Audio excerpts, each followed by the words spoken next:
தமிழர் கட்சியின் ஒளிவாங்கி மைக் சின்னம் பதித்த சீருடைகள், தொப்பிகள், துண்டுகள், புலி சின்னம் பதித்த கட்சி கொடிகள் ஆகியவை மொத்தமாகவும் சில்லறையாகவும் கிடைக்கும். தொடர்புக்கு 93 64 64 56 88. இது நத்தம் சிவசங்கரனின் சொந்த நிறுவனமாகும். தாய் தமிழ் உறவுகள் ஆதரவு தருக. கட்சியின் தலைமை ஒருங்கிணைப்பாளர் செந்தமிழன் சீமான் அவர்களின் அன்பு தம்பி மருத்துவர் மதன் அவர்களுக்கு மைக் சின்னத்தில் வாக்கு செலுத்துமாறு உங்களை வேண்டி விரும்பி கேட்டுக்கொள்கிறோம். நீங்கள் வாக்களிக்க வேண்டிய சின்னம் மைக்.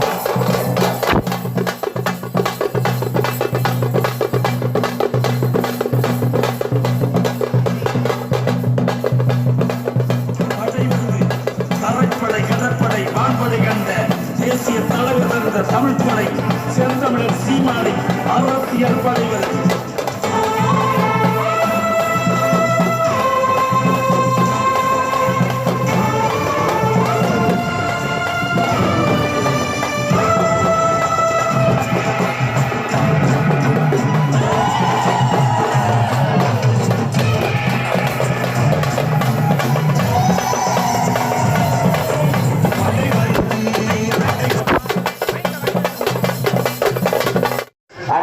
செந்தமிழன் சீமான் அவர்களால் அறிவிக்கப்பட்டுள்ள மருத்துவர் எங்கள் பேரன்புக்குரிய அண்ணன் மதன் அவர்களை ஆதரித்து நாம் தமிழர் கட்சியின் சார்பாக இங்கே நடைபெற்று கூட்டிக் கொண்டிருக்கிற கூட்டத்திற்கு அண்ணன் கலை இலக்கிய பண்பாட்டு பாசறையினுடைய மாநில செயலாளர் 5 கோவிலான் அவர்கள் அண்ணன் உங்கள் முன்னால் வாக்கு சேகரிக்க வந்திருக்கிறார் என்பதை அன்போடு தெரிவித்துக் கொண்டு தற்போது உங்கள் முன்னால் 5 கோவிலான் அவர்கள் உரையாற்றுவார். பேரன்பு கொண்ட கோட்டை மேடு பெரியோர்களே, தாய்மார்களே, இளைஞர்களே, மாணவர்களே, தம்பி தங்கைகளே, உங்கள் எல்லோருக்கும் நாம் தமிழர் கட்சியின் சார்பிலே முதற்கண் வணக்கம். இங்கே நாம் தமிழர் கட்சியின் செந்தமிழன் சீமான் அவர்களின் அன்பு தம்பி டாக்டர் மதன் அவர்கள் மைக் சின்னத்திலே வாக்கு சேகரித்து நமது ஊருக்கு வந்திருக்கிறார். எனவே இங்கே கூடியிருக்கிற எங்கள் பேச்சை கேட்கிற அன்பு பெற்றோர்கள், பெரியோர்கள், இளைஞர்கள் எல்லாம் டாக்டர் மதன் அவர்களை ஆதரித்து நீங்கள் மைக் சின்னத்திலே வாக்களிக்கும்படி அன்போடு கேட்டுக்கொள்கிறோம்.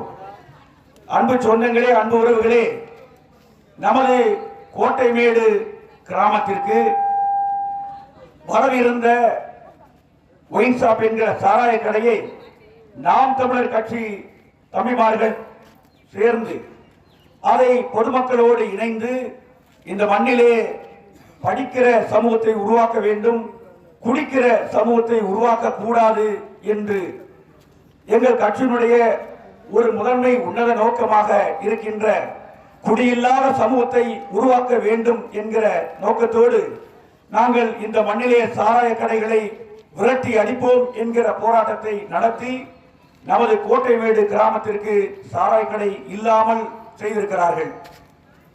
எனவே நாங்கள் நமது கோட்டைமேடு மட்டுமல்ல, தமிழகம் எங்கு இது போன்ற பிரச்சனைகள் இருந்தாலும் முதலில் போராடுகிற கட்சி நாம் தமிழர் கட்சி தான். எனவே அன்பு சொந்தங்களே, நாங்கள் தேர்தலுக்காக வந்தவர்கள் அல்ல. தேர்தல் வருகிறது, இது அதிகாரத்துக்கான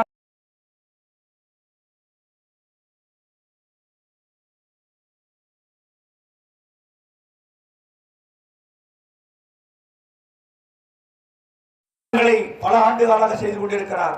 அவர் மீது 163 வழக்குகள் இருக்கிறது. அந்த வழக்குகள் எல்லாம் இங்கே மற்ற கட்சிகளில் இருந்து ஊழல் செய்து சிறைக்கு போகிறார்களே, சொத்து குவிப்பு வழக்கு அப்படி அல்ல.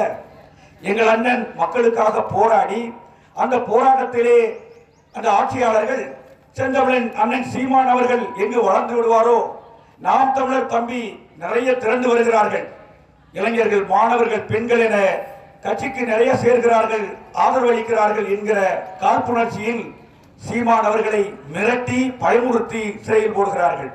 ஆனால் நாங்கள் எந்த மிரட்டலுக்கும் நாம் தமிழர் தம்பிகளும் எங்கள் அண்ணன் சீமானும் பயப்படுவதாக இல்லை. ஏனென்றால் எங்கள் தலைவன் மேதகு பிரபாகரன் அவர்கள் நேதாஜி சுபாஷ் சந்திர போஸ் அவர்களை தனது வழிகாட்டியாக எடுத்துக்கொண்டு ஈழத்திலே ஈழம் வெல்லும் வரை, தனி நாடு ஈழம் கிடைக்கும் வரை போராடிய ஒரு உன்னத தலைவன் நேதாஜி வழியிலே வந்ததால், அந்த தலைவன் பிரபாகரன் வழியிலே வந்த எங்கள் அண்ணன் சீமான் வழியிலே இருக்கிற இந்த புலிப்படை, புலி எதற்கும் பயப்படாது, இந்த புலிப்படையும் எதற்கும் அஞ்சாது.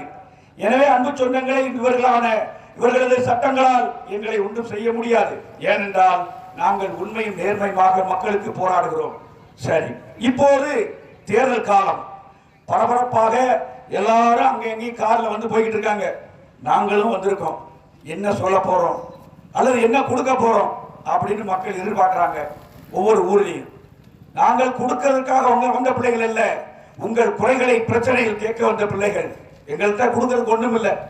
வந்தோம், அப்படியே பசியில பட்டினியில வந்தோம். ஒரு தயிர் சாதம், அந்த தயிர் சாதத்தை எங்கடா சாப்பிடுவோம்னு தேடும் போது கோட்டை மேட்டிலே அண்ணன் திருப்பதி வீடு, வாங்க தம்பிகளா நான் எம்ம வீட்டில் சாப்பிட்டுக்கின்றாரு. அந்த வீட்டிலே உட்கார்ந்து சாப்பிட்டு விட்டு, கடுமையான வெயில் என்பதால் இப்போது குறைந்த பின்பு நடந்து உங்களை பார்க்க வந்திருக்கோம். எனவே மற்ற காட்சிக்காரெல்லாம் எப்படி வருவான்? எல்லாரும் ஏசி கார்ல வருவான், வேகமா கையை ஆட்டுவான், ஒருத்தரை கூப்பிடுவான், டேய் மொத்த தலையை திரடா என்னடா அப்படின்பா. ஆனால் இந்த ஊர்ல ஒரு பல உருப்படி இருக்குமா? எப்படி நீங்க உங்களை போல உருப்படி ஆடு மாடுலாம் இன்னும் இல்லை, அப்படி ஆட்டுக்குட்டி மாதிரி எத்தனை உருப்படி இருக்கு, உருப்படிக்கு இவ்வளவு, சரி வாங்கிக்க கொடுக்கலாம்னு கொடுப்பான். ஆனா அந்த பேரம் பேசி வாங்குறான் பாரு, அந்த உருப்படி கணக்கு காசு தர மாட்டான். அவன் கொஞ்சம் எடுத்து பாக்கெட்ல போட்டு மீதியை கொடுப்பான். அப்படி கொடுக்கிற காசு 200 ரூபா அல்லது 100 ரூபா. இந்த 200க்கும் 100க்கும் தான் அன்பு பெரியோர்களே, பெற்றோர்களே, நம்ம சனங்க கையேந்திக்கிட்டு இருக்கு. நான் தேனி, போடி, கம்பம், ஆண்டிப்பட்டி, உசரம்பட்டி என்று பல்வேறு கிராமங்களில், நகரங்களில் பேசிக் கொண்டு வருகிறோம். நமது தம்பிக்கு வாக்கு சேகரித்து வருகிறோம். கையேந்துகிறார்கள். எவ்வளவுக்கு? 50 ரூபா, 100 ரூபா. இந்த காசையும் அவங்க தரமாட்டாங்க. ஆனா இந்த மக்கள் அப்படியே காத்துட்டு உட்கார்ந்து இருக்கு. நாங்களே சும்மா கஞ்சி இல்லாம போற பிள்ளைங்க. அங்க போயிட்டு போகும்போது, தம்பி முதல்ல துட்டை கொடுத்துட்டு போ எங்க கிட்ட, நாங்க முதல்ல ஒரு சுருப்பையில் எவ்வளவு வச்சிருக்கேன் நம்மாளு. இப்படி எங்களுக்கு அவர்களுக்கான உறவு இவ்வளவுதான். ஏன்னா உங்க பிள்ளைங்க, நாங்கள் போராடுகிற பிள்ளை எதுக்கு? நல்ல குடிநீர் கிடைக்க, சாலை சரியாக இருக்க, நல்ல மருத்துவம் கிடைக்க, பள்ளிக்கூடத்தில் நமது பிள்ளைகள் நல்ல வசதியோடு படிக்க, இதுதான் எங்க நோக்கம். நாங்க கொடுக்கிறவங்க இல்ல, கொடுக்கிறவங்க போதா திருடங்க, களவாணி பயிலுங்க, காசை கொள்ளையடிச்சிட்டு அந்த காசுல கொஞ்சம் காசை இவன் பதுக்கி எடுத்துக்கிட்டு இப்ப தேர்தலுக்கு வர்றான். அப்ப எவ்வளவு கொடுக்குறான்? 100 ரூபா, 50 ரூபா. அவங்கிட்ட எவ்வளவு இருக்கு? 100 கோடி, 200 கோடி, 300 கோடி, 500 கோடி கோடி வச்சிருக்கிற இந்த பயலுக 50 ரூபாய் நம்ம மக்கள்கிட்ட போய் கொடுத்துட்டு போறேன். நீங்க என்ன நினைக்கிறீங்க? பரவாயில்லப்பா, டிடி தினவரன் வந்தாரு, காசு கொடுத்தாரு. இதுல ஆரத்தி தட்டுல இவன் தங்க தமிழ்ச்செல்வன் வந்தா காசு கொடுத்தாரு. இந்த 50 ரூபாய உங்கள்கிட்ட நீட்டி கொடுத்துட்டு அவன் எவ்வளவு அடிக்கிறான்? 100 கோடி. பெரியோர்களே, பெற்றோர்களே, நல்லா கவனிச்சுங்க. போட்டோமேட்டிக் திரும்பி வருவேன். இங்க தம்பி இருக்கான், நம்ம சக்கரபாணி, இங்க நிறைய தம்பி எல்லாம் இருக்கான். இந்த ரெக்கார்டெல்லாம் போட்டுக்கிட்டு இருக்கோம். இந்த இதெல்லாம் எதுக்கு? உங்க குறைகளை கேட்டு நாங்க சரி செய்ய போராடத்தான். ஆனா இவங்க இந்த 50 ரூபாய் கொடுத்துட்டு 5 வருஷம் கழிச்சு வருவான். எப்ப வருவாங்க? அடுத்த 5 வருஷத்துக்கு. அதுவும் வரல. இந்த அண்ணன் சொல்லிட்டாரு, இன்னும் காணாமல. அப்போ அவங்க நோக்கம் என்னன்னா, இந்த 50 ரூபாய், 100 ரூபாய், 200 ரூபாய் மக்களை கொடுத்து ஏமாத்தி ஓட்டை வாங்கிட்டு அவன் போய் எங்கேயாவது ஏசி ரூம்ல படுத்துக்குவான். எனவே பெற்றோர்களே, நீங்க சிந்தியுங்கள். இத்தனை வருஷம் போட்டிருக்கீங்க. அதிமுக, திமுக, திமுக, அதிமுக மாத்தி மாத்தி ரெட்டல உதயசூரியன் போட்டு போட்டு அனைவங்க கையெல்லாம் தேஞ்சிருக்கும். எனவே அன்பு பெற்றோர்களே, பெரியோர்களே, டிடிவி தினகரன் அண்ணன் யாரு? அவர் அதிமுகவில் இருந்தவர். ரெட்டல பார்த்துருப்பீங்க. குக்கர்ல அப்புறம் வந்து என்ன ஆயிட்டாரு? தனி கட்சியா வந்துட்டாரு. அம்மா முன்னேற்ற கழகம், அம்மா பேர்லயே ஒரு கட்சி. அப்ப என்ன வந்தாரு? குக்கர் சின்னம். அப்ப குக்கரில் நிற்கும் போது நீங்க ஓட்டு போட்டீங்க, அப்பா தினகரன் பா அப்படின்னு. அப்புறம் என்ன பண்ணாரு? குக்கர்ல இருந்து அப்புறம் இன்னொரு பெட்டி, பரிசு பெட்டி, இதுக்கு ஓட்டு போட்டீங்க. அதுக்கப்புறம் இப்ப என்ன பண்ணிட்டாரு? பார்த்தாரு, ஒன்னும் சரிபடல. மோடி பார்த்தான். இந்த மோடி ஒருத்தர் இருக்காருல்ல, பிரதமர் மோடி கேடி, அவர் என்ன பண்ணாரு? அவரை பிடிச்சி நீ நிறைய சொத்து சேர்த்துட்ட அப்படின்னு திகார் செயல போட்டான். இப்ப திகார் ஜெயிலுக்கு போனதுக்கு அப்புறம் அவங்க சின்னம்மா இருக்காங்கல்ல, அம்மா சசிகலா, அவங்க என்ன பண்ணிட்டாங்க, பெங்களூர் சிறையில 4 வருஷம் ஜெயில போட்டாங்க. இப்ப இவரையும் போட்டாச்சு, தினகரையும் போட்டாங்க, அம்மாவும் போட்டாங்க. இப்ப இவர் என்ன செய்யணும், நமக்கு எதிரி இந்த பையன் நம்மளை போட்டான்னு பார்க்கணும்ல, பார்த்தாரு. இருக்கிற சொத்தை பாதுகாக்க அவனுடைய சேர்ந்துட்டாரு. பிஜேபி என்கிற நமது மோடியோட சேர்ந்து இவர் இப்ப கூட்டணி வச்சிருக்காரு. அதே போல இப்ப தங்க தமிழ்ச்செல்வன் இன்னொருத்தர், இவர் யாருன்னா இவர் ரெட்டலைக்காரர் தான். இந்த அண்ணனுக்குலாம் தெரியும், அண்ணன் சரின்னு சொல்றாரு. ரெட்டலையில நின்ற தங்க தமிழ்ச்செல்வன் அப்ப அம்மா புரட்சி தலைவர் என்ன சொல்றாங்க தெரியுமா, அவங்க இருக்கும்போது, உயிரோட இருக்கும்போது, தீய சக்தி கருணாநிதி, இந்த தீய சக்தி கருணாநிதியை இந்த மண்ணிலிருந்து ஒழிக்காமல் நான் உறங்க மாட்டேன் சொன்னது யாரு, ஜெயலலிதா அம்மா. சரி, இந்த தீய சக்தின்னு சொல்லிட்டு இந்த தினகரன் தங்க தமிழ்ச்செல்வன் எல்லாம் இப்ப என்ன பண்றாங்க, அவரு மோடி போயிட்டாரு, இந்த தங்க தமிழ்ச்செல்வன் எங்க போயிருக்காரு, தீய சக்தி திமுக போயிட்டாரு. அப்போ முன்னாடி ரெட்டலையில நீங்க ஓட்டு போட்டீங்க 2 தடவை, இப்ப தீய சக்தி திமுக ஓட சேர்ந்துக்கிட்டாரு தங்க தமிழ்ச்செல்வன். இவர் பேர்ல தான் தங்க தமிழ்ச்செல்வன், உரசனா ஒண்ணும் கிடையாது. அதனால பார்த்தாரு, அதிமுக வேட்டி சட்டைய துண்டை தூக்கி போட்டுட்டு வேற வேட்டி திமுக வேட்டியை கட்டி உள்ள போயிட்டாரு. ஒரு சீட்டு கொடுத்தாங்க, எவ்வளவு கொடுத்தாருன்னு தெரியல. இப்ப உள்ள போய் உங்ககிட்ட உதயசூரியங்கிறாரு. பேரன்பு கொண்ட பெரியவர்களே, தாய்மார்களே, நீங்க கொஞ்சம் யோசிக்கணும். ஏன்னா நேற்று ஒரு கட்சியில இருந்து ஓட்டு கேட்ட நாங்க போட்டோம், இப்போ ஒரு கட்சியில வந்து ஓட்டு கேட்கிற. அப்ப நீ யாரு, உனக்கு என்ன கொள்கை, உனக்கு என்ன நோக்கம் அப்படின்னு கேட்கணுமா இல்லையா? கேட்பீங்களா கேட்க மாட்டீங்களா? கேட்கணும். தான் ஆத்தா ஆமடாம நேண்டது கேட்கணும். வாங்கடா, நீங்க எல்லாம் முதல்ல யாரு, இதுக்கு முன்னால ஒரு தடவை ஓட்டு போட்டேன், அப்புறம் இப்போ ஒரு தடவை வர்ற, அப்போ ஒரு கட்சியை சொன்னேன், இப்போ ஒரு கட்சியை சொல்ற, இங்கடா போறீங்க நீங்க எல்லாம் கேட்கணுமா இல்லையா? கேட்கணும். அப்படி கேளுங்க அப்படின்னு சொல்ல வந்த பிள்ளைகள். எனவே இவர்கள் திரும்ப திரும்ப உங்களோட ஓட்டு வாங்குறது அந்த கொள்ளையடிச்ச காசுல கொஞ்சத்தை கொடுத்து ஏமாத்துறது தான். ஆனா இப்ப ஆண்டிப்பட்டி, தேனி, உசலம்பட்டி எல்லாம் விழிச்சுக்கிட்டாங்க. இந்த கேள்வியை கேட்கிறாங்க, முதல்ல நீ யாரு, வந்த ஓட்டுக்கு போட்டோம், அண்ணன் சொன்னார் பாருங்க, இன்னும் வரவே இல்லை, 5 வருஷம் கழிச்சு இப்ப வருவாங்க.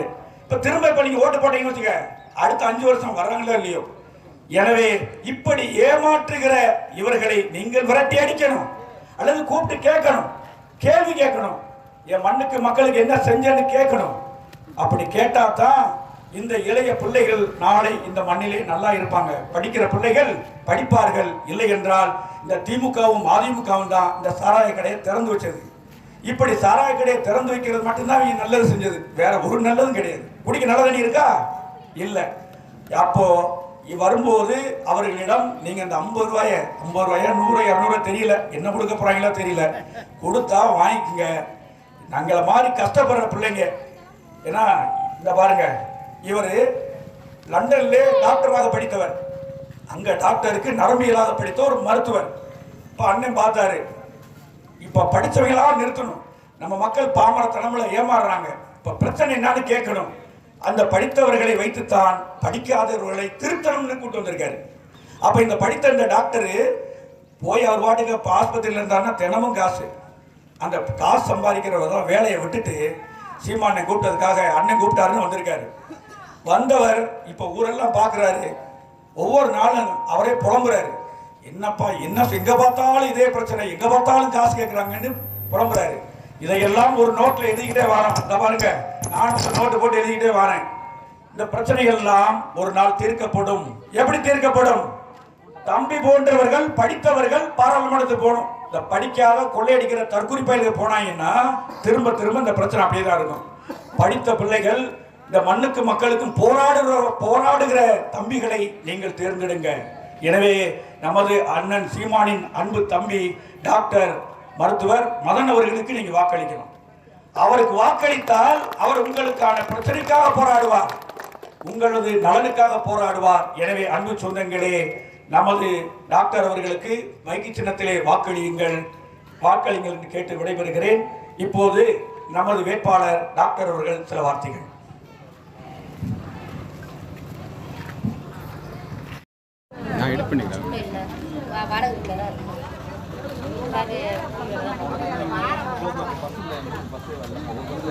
ஊருக்குள்ள தண்ணி எப்படி வருது? சரி, ரேஷன் கடையில் அரிசி எல்லாம் எப்படி போடுறாங்க? எல்லாம் போடுறாங்க. ஊருக்குள்ள கழிப்பறை இருக்கா? பாத்ரூம் இல்ல. சரி.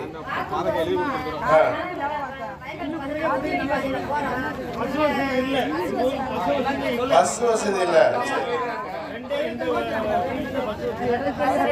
6 மணிக்கு வருது, காலை 8 மணிக்கு, அவ்வளவுதான். 2 நேரம் தான் வருது பஸ். நைட்ல எங்களுக்கு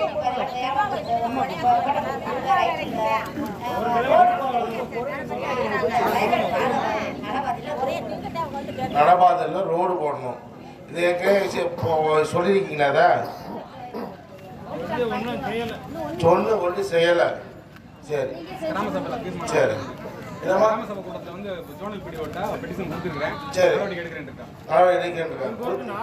பஸ் வரணும், 5 ட்ரிப்பாவது பஸ் வரணும்.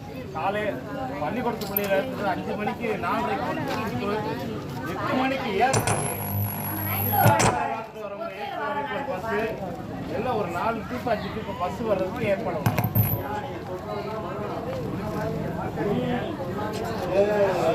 வேலை தம்பி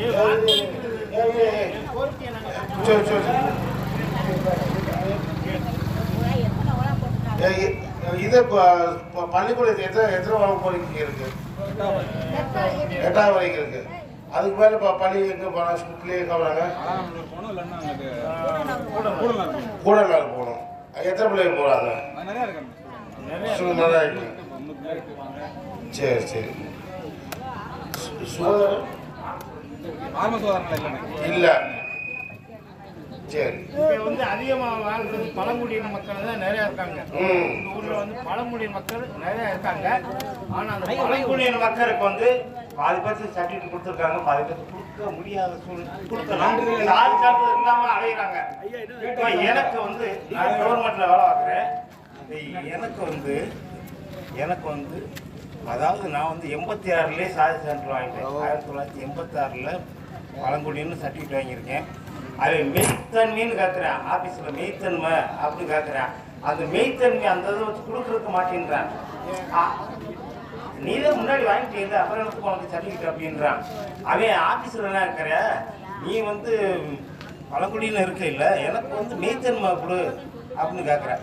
மெய்த்தன்மை ஏன் சர்டிஃபிகேட், அதாவது 1986ல் ஒரு சர்டிஃபிகேட், 88ல் ஒரு சர்டிஃபிகேட் வாங்கியிருக்கேன். இந்த சர்டிஃபிகேட் வச்சு தாசில்தார் கொடுக்குறதுக்கு என்ன இருக்குது? இதை மெய்த்தன்மை ஒரு வாங்கினது உண்மையான சர்டிஃபிகேட் தான் கொடுக்கலாம்ல, அதை கொடுக்க மாட்டேங்கிறாங்க. அப்படி நிறையா இப்போ நிப்பாட்டி வச்சுருக்காங்க. இப்போ கிட்டத்தட்ட ஒரு 700-800 பேருக்கு வாங்கிட்டாங்க. எல்லாத்துக்கும் வாங்கிட்டேன். ஏன் பேரம் பேச்சு கூட வாங்கிட்டேன், எல்லாத்துக்கும் வாங்கிட்டேன். ஆனால் எனக்கு தர மாட்டேங்கிறாங்க. உனக்கு தாசில்தார் கொடுத்துருக்கா அப்படின்னா ஆஃபீஸில் என்ன ஏற்றுக்க மாட்டேங்குது. அதாவது நிறையா இருக்குது. அந்த சர்டிஃபிகேட் பழங்குடியின மக்களுக்கு டிஎன்டின்னு கொடுக்கணும். அப்படியா? எஸ்டியா? எஸ்டி. சரி சரி. அது இவங்க தரமாட்டாங்க. இது வரைக்கும் பல முறை இந்த டிஎன்டி போராட்டம் வேற இருக்கு. நீங்கள் சொல்கிற மாதிரி பழங்குடி மக்களுக்கான போராட்டம் தான், அதுவும் தொடர்ந்து போராடி இருக்காங்க. ஆனால் தர மறுக்கிறாங்க. இப்போ ஸ்டாலின் ஓட்டு கேட்கறதுக்காக, ஓட்டு வாங்குறதுக்காக என்ன சொல்லியிருக்காருன்னா, நான் உங்களுக்கு ஒரு சர்டிஃபிகேட் தந்துட்டு கேட்குறேன் அப்படின்னு சொன்னார். என்ன போடுறாருன்னா, டிஎன்டி இன்னொன்று டிஎன்சி. ஒருத்தருக்கு ஒரு சாதி ஒரு சர்டிஃபிகேட் கொடுக்கணும். ஆனால் ஒரே சர்டிஃபிகேட்டில் 2 இருக்கு. இப்போ அது நிறுத்தி வைக்கப்பட்டிருக்கு. இப்படி தான் இவர்கள் ஏமாற்றி நம் மக்களை தொடர்ந்து வஞ்சிக்கிறார்கள். அதையெல்லாம் மாற்றும். உங்களுக்கான கோரிக்கை பஸ்ஸு, கழிப்பறம், சாதி சான்றிதழ். 1400 தலைக்கட்டுங்க. 1400 பேர் இருக்கோம். நாங்கள் பழங்குடியினர் 1400 பேர் இருக்காங்க. எங்களுக்கு இந்த பழங்குடியினருக்கு சான்றிதழ் வாங்கி எது பண்ணலாம். உங்களுக்கு எல்லாம் இது தனியாக ஒரு எடுத்து நான் பண்ணணும். வேலை உங்களுக்கு இந்த சர்டிஃபிகேட் வாங்கி கொடுக்குற வேலை பார்க்குறேன். கழிப்பறை கட்டுறது ஈஸி, கட்டி கொடுக்குறேன். பஸ்ஸு அதான் சின்ன விஷயம். இது இல்லாமல் ஏன் சைட்லேருந்து ஒரு மருத்துவராக இருக்கிறனால வாரத்துக்கு ஒரு தடவை இலவச மருத்துவ முகாம் இங்கே நடத்தி கொடுக்குறேன் உங்களுக்கு. சரிங்களா? வேறு எந்த ஊருக்கு போகிறதெல்லாம் பண்ணுறது, மேல்நிலை பள்ளி உருவாக்குறதுக்கு வழி பண்ணுறேன். சரிங்களா? ஏன்னா பிள்ளைங்க நிறையா இருக்குன்றீங்க, ஸ்ட்ரென்த் இருக்குன்றீங்க. பள்ளி மேல்நிலை பள்ளிகளுக்கு +2 முடியும். ஆமாம், அதே மாதிரி +2 சென்டரும் இங்கே வாங்கி கொடுக்கப்படும். முக்கியம் தான். +2 வாங்கிட்டு வேறு ஸ்கூலுக்கு போய் எழுத பிள்ளை கஷ்டமாக இருக்கும். ஏன்னா நம்ம சொந்த ஊரில் எழுதுனா கொஞ்சம் கான்ஃபிடென்ட்டாக இருக்கும், பிள்ளைங்க தைரியமாக இருக்கும். அதான் முக்கியம், அதுவும் இது பண்ணி தரேன். வேறு சால வசதிகள்லாம் இருக்கு அவங்களுக்கு, நல்லா இருக்கு. சரி, இது மாதிரி பண்ணித்தரேன். மாற்றத்தை உருவாக்குங்கள், மாறும் உங்கள் தலையாணை கோரிக்கை என் கடமை, நிறைவேற்றுவது என் கடமை.